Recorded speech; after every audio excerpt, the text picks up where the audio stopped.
gazetasi ilovasi bor va ular bu ilovani pulli qilishgan, ma'lum miqdorda pul to'lagandan keyin gazetani pulli formatda o'qiy olamiz. Keyingi imkoniyat bu email subscriptionimiz. Bu bilamiz hozir sayt, raqamli platformalar ichida sayt bor, lekin auditoriya saytda ham emas hozirgi kunda. Saytda ham biz auditoriya ushlab olishimiz qiyin. Shuning uchun New York Times mana shunaqa platformalarning imkoniyatlarini taqdim etyapti. Email orqali masalan obunachi emailini kiritgandan keyin eng kundalik va kerakli axborot uni pochtasiga yetib boradi. Bu pulli xizmatlari ham bor. Agar obunachi xohlasa, ya'ni tahliliy kuchli materiallarni o'qishni xohlasa, pul to'laydi va o'sha ma'lumotlar uni emailiga keltiradi. Uchinchi platformamiz bu most popular deb ataladi. Bu saytda ishlaydi. Bunga kirsa, obunachi Twitter, Facebook, Google kabi platformalarda eng ko'p o'qilayotgan ma'lumotlarni o'qish imkoniyatiga ega bo'ladi. Keyingi platforma Times Wire deb nomlanadi. Bu hozirgi kunda masalan bilyapmiz, ko'p hududlarda urush jarayonlari ketyapti. Ya'ni ular auditoriyani ushlash uchun dunyoning qaysi burchagida urush ketayotganini, qanaqa ketyapti, uni tafsilotlari qanaqa, buni xarita tarzida taqdim etadi New York Times. Siz o'sha xaritaga bosganingizdan keyin qaysi hududda urush bo'layotganini ko'rasiz va uni yana bitta nuqtasini bossangiz, u yerdagi ma'lumotlarga ega bo'lasiz. Bu axborotni saralab, tez fursatda saralab o'qish imkoniyatini beradi.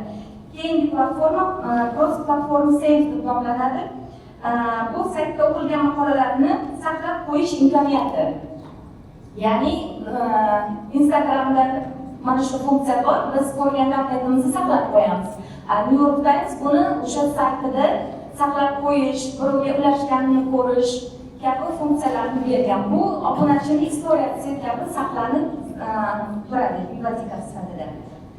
Yana qayta ochib ko'rish imkoniyatini beradi. Oxirgi platformamiz Times Machine deb nomlanadi. Bu klassikani sevuvchilar uchun. Bunda 1851-yildan to bugungi kungacha 2026gacha bo'lgan sonlarni PDF formatda, original PDF formatda o'qish imkoniyatini beradi. O'ylaymanki, mana shular bizni o'zimizdagi mahalliy nashrlar faoliyatiga jalb etishda, ya'ni qo'llab ko'rishda foydalanishlari mumkin. O'zbekistonda endi raqamli kontent imkoniyatlari qanaqa bo'lyapti? Bizda ham o'sha mobil appslar bor. Qolaversa, konvergentlashayotgan tahririyatlarda multimediaviy format keyingi slaydda multimediaviy format qilinyapti va yana jihati sun'iy intellekt yordamida kontent yaratish amaliyoti ham ancha yo'lga qo'yilyapti. Bu kontent yaratishda ham qo'yilyapti sun'iy intellekt. Qolaversa, yaqinda bitta tahririyatda guvohi bo'ldim. Ular hech qanaqa inson resursiz sun'iy intellekt bot yaratilgan. O'sha bot hamma belgilangan saytlardan yangiliklarni oladi. O'sha bot birinchi navbatda jurnalist sifatida yangiliklarni saralaydi, keyin uni tarjima qiladi, keyin kopirayterlik qilib uni to'g'rilaydi va oxiri o'sha Telegram kanaliga joylaydi. Buni hammasini bitta sun'iy intellekt bot bajaryapti. Men o'sha tahririyat egasi bilan gaplashganimda sun'iy intellekt bot yaratish uchun $300 AQSh dollari atrofida pul sarflangan va har oyda 300 ming so'm atrofida obuna to'lab turadi. Mana shunaqa imkoniyatlar qilinmoqda. Ishonch tahririyatida an'anaviy yondashuv ustuvor, ya'ni kontent yaratishda, sarlavhalar qo'yishda, lekin biz varaqlab ko'rganimizda juda tahliliy, juda kuchli mavzulardagi tahliliy materiallarni o'qishimiz mumkin. Ularda matn plus foto, video, QR kod kabi formatda hamda saytda audio xabarlarni ham ko'rish mumkin. Eng muhim xabarlarni audio tarzda ham eshitish mumkin. Bundan tashqari sun'iy intellektdan rasmlar tayyorlash, audiolarni matnga aylantirishda ko'proq foydalanilmoqda. Faqat bu ishlarni jurnalistlar emas, ko'proq texnik xodimlar bajarayotganini ham aytib o'tish kerak. Endi raqamli ko'nikmalarni oshirishning aniq usullari sifatida quyidagilarni keltirish mumkin. Bu multimedia formatda kontent ishlab chiqarish va mobil jurnalistikani yo'lga qo'yish. Qolaversa, data jurnalistika va tahlilni o'rganish, SEO asosida kuchli matn yaratish, o'z ustida ishlash, treninglarda ishtirok etish, sun'iy intellekt bilan ishlashni o'rganish.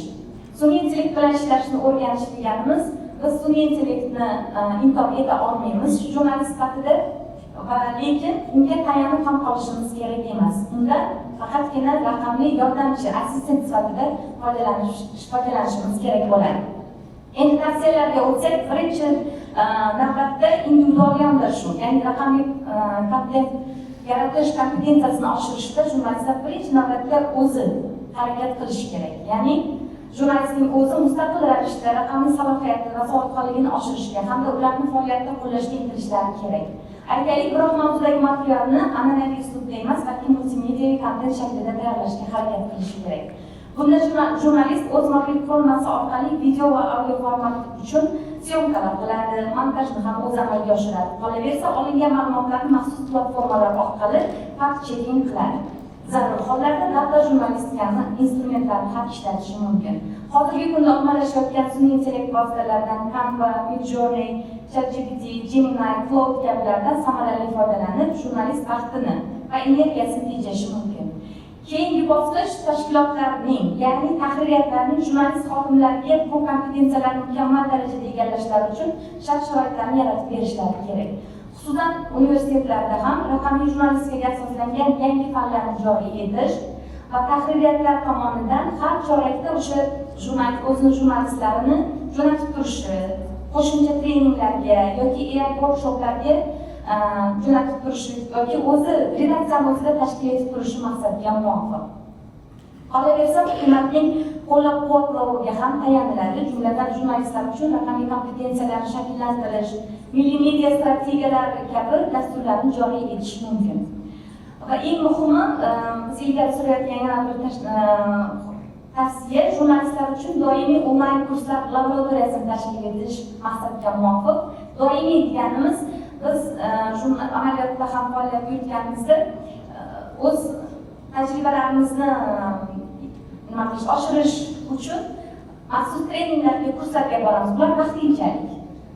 Ma'lum bir kunlarda davom etadi va shu bilan yana ish faoliyatimizga qaytamiz. Bunda esa doimiy onlayn kurslar laboratoriyasi. Buni maxsus loyihalar asosida moliyalashtirib amalga oshirsa bo'ladi. Bu onlayn platforma bo'ladi va har doimiy bilimlar yangilanib boriladi. Bunda data vizualizatsiya, mobil jurnalistika, fact checking kabi mavzular qamrab olinadi. Formati mini kurs shaklida bo'ladi.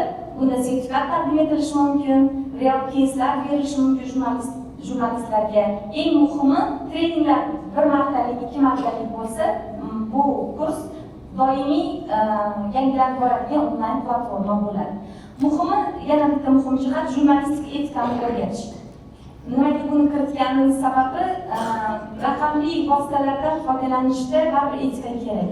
Ya'ni sun'iy intellektdan foydalanishda ham, ya'ni mas'uliyatli xabar berishni ta'minlash uchun axloqiy ko'rsatmalarga amal qilish, nashr qilishdan oldin manbalarni sinchkovlik bilan tekshirish, o'quvchilarni chalg'itadigan clickbait sarlavhalardan qochish, nozik mavzularni yoritishda shaxsiy hayot va aniqlikni hurmat qilish va boshqalar.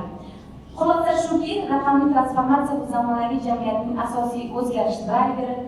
Axborot texnologiyalari plus multimediaviy vositalar va kontent mazmuni tandemida yaratilgan axborot auditoriyani ko'proq jalb qiladi.